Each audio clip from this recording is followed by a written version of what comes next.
कृषि भवन में 2 दिवसीय जिला स्तरीय कृषि यंत्रीकरण मेला का हुआ आयोजन। किसानों को कम दामों पर फसल कटाई और बुवाई के आधुनिक मशीन कराए गए उपलब्ध। भागलपुर के कृषि भवन में 2 दिवसीय जिला स्तरीय कृषि यंत्रीकरण मेला का आयोजन किया गया, जिसका उद्घाटन भागलपुर के जिलाधिकारी सुब्रत कुमार सेन और जिला कृषि पदाधिकारी ने संयुक्त रूप से दीप जलाकर किया। यंत्रीकरण मेले में किसानों के लिए कम दामों पर फसल कटाई और बुआई के आधुनिक मशीनें उपलब्ध कराया गया है। वहीं मेले में किसानों के लिए खेती से जुड़ी सभी प्रकार की जानकारी भी उपलब्ध कराया जा रहा है।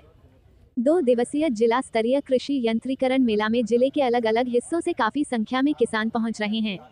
इस दौरान जिलाधिकारी ने किसने कहाओं से आधुनिक यंत्रों का उपयोग करते हुए खेती करने का अपील करते हुए कहा कि जिस भी किसान का चयन लॉटरी सिस्टम से यंत्र खरीदने में हुआ है वो 19 दिसंबर तक अपने अपने यंत्र अवश्य खरीद ले, नहीं तो उसे दूसरे किसानों को दे दिया जाएगा। इस दौरान जिलाधिकारी ने मेले में लगे विभिन्न स्टॉलों का निरीक्षण भी किया।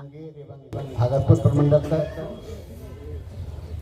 वैज्ञानिक सहायक अनुमंडल कृषि पदाधिकारी कहलगांव से अनुरोध करेंगे कि हमारे दूसरे वैज्ञानिक महोदय का स्वागत।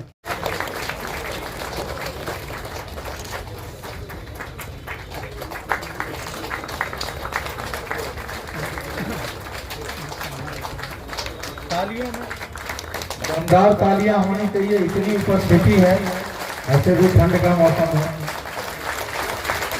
किया गया है कि किस तरह समय के साथ जो बदलाव आया और जब खेती में हम लोग यंत्र का उपयोग कर रहे हैं और यंत्र में नई नई तकनीक आई है, उसके उपयोग से किस तरह से हमारे करके आप लोग किस तरह से खेती में विकास हुआ है और उत्पादकता बढ़ी है हम लोगों की, जिसके कारण ही राज्य को विगत है वो अभी भी दी जा रही है, उसमें सब्सिडी भी है, लेकिन कुछ नवीन तकनीक के साथ ऐसी मशीन आई है जिससे जो फसल काटने के बाद अपशिष्ट बचता है उसका बेहतर प्रबंधन हो सके।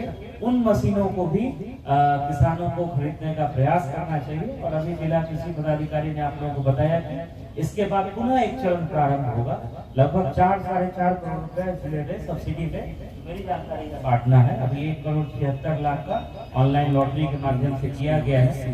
तो आप जो 2740 लोगों ने आवेदन दिया था उसमें से 716 लोगों को परमिट लॉटरी के माध्यम से इस बार दिया गया है, क्योंकि ये शिकायत है। डाइवर्सिफिकेशन पे भी सोचना चाहिए। जैसे देखिए पिछले बार सूखा पड़ गया, तो अब जरूरी नहीं है कि जो पारंपरिक फसलें हैं अब उसी पे हम लोग डिपेंडेंट हैं।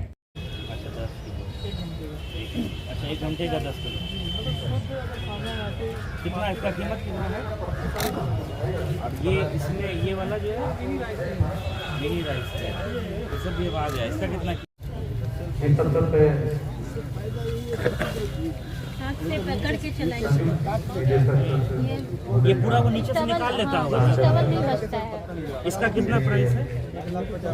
इसमें 50% 50,000 सब्सिडी डीजल से चलता है ना मैडम? पेट्रोल से चलता है। कितना एक कैसा लाभ मिलेगा? देखिए, किसानों के बेहतरी के लिए लगातार राज्य सरकार और कृषि विभाग प्रयास कर रहा है।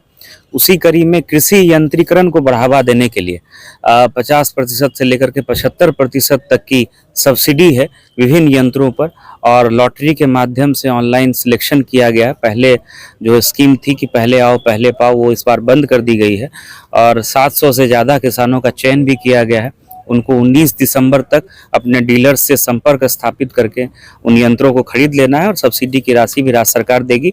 इसमें कई ऐसे यंत्र हैं जैसे रीपर कंबाइंडर एवं अन्य कई आधुनिक यंत्र हैं जिनसे जो फसल कटने के बाद जो अपशिष्ट बच जाता है उसके भी प्रबंधन में सहायता होगी, बेहतरी होगी, ताकि किसान कभी कभी, वैसे भागलपुर में ये देखने को नहीं मिलता है, अन्य जिलों में या अन्य राज्यों में हम लोग सुनते हैं कि फसल अपशिष्ट को लोग आग लगा देते हैं। उससे जहाँ एक तरफ जो सॉइल है उसकी गुणवत्ता खराब होती है, उत्पादकता खराब होती है, वातावरण भी प्रदूषित होता है। तो ऐसे यंत्रों के लिए भी सब्सिडी की विशेष व्यवस्था की गई है जिनसे फसल अपशिष्ट का प्रबंधन किया जा सके। कई किसानों ने उसको ऑप्ट भी किया है। आगे भी इस तरह का आवेदन निकलता रहेगा और आज 1,76,00,000 की जो सब्सिडी है वो 726 किसानों में चयन के बाद जब वो खरीद लेंगे तो सीधा डीलर्स को वो राशि उपलब्ध करा दी जाएगी। सभी किसानों से मेरी अपील है कि जिनका चयन हुआ है वो 19 दिसंबर तक निश्चित रूप से खरीद ले, नहीं तो फिर उनके बदले हम लोग फिर अगले नए किसानों का हम लोग चयन करेंगे। यदि अभी तक लाल बटन दबाकर आप चैनल को सब्सक्राइब या पेज को फॉलो नहीं किए तो कृपया चैनल को सब्सक्राइब एवं फॉलो करें।